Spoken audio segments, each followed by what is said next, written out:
شرک یہ ہے الاشراک اثبات الشریک فی الالوہیت بمعنی وجوب الوجود او بمعنی استحقاق العبادہ۔ شرک یہ ہے کہ اللہ کی الوہیت میں کسی کو شریک ماننا، اور توحید یہ ہے کہ اس کی الوہیت میں کسی کو شریک نہ ماننا۔ توجہ کرنا، مسئلہ بڑا آسان سا ہے اور جواب اس کا کسی کے پاس نہیں۔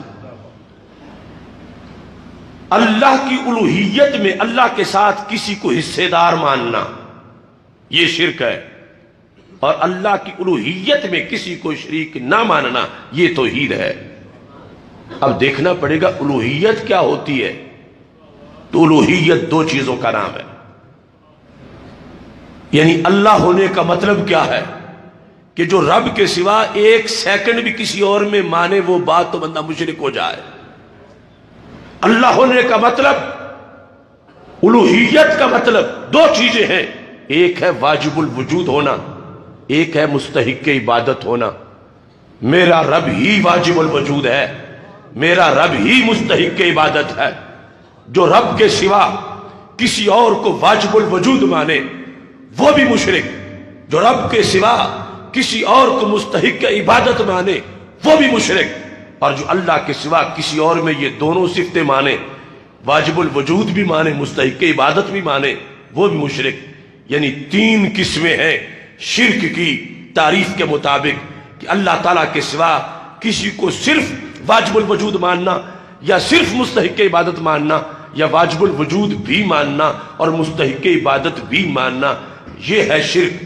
اللہ کا کروڑوں بار شکر ہے کہ ہمارا بچہ بچہ یہ جانتا ہے کہ رب کے سوا کوئی واجب الوجود بھی نہیں، رب کے سوا کوئی مستحق عبادت بھی نہیں، وہی واجب الوجود ہے، وہی مستحق عبادت ہے۔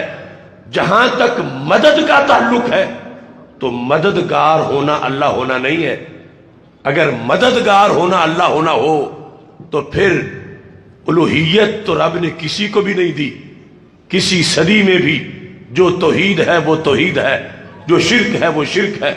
ہر زمانے میں رب نے الوہیت کسی کو ایک سیکنڈ کے لیے بھی نہیں دی۔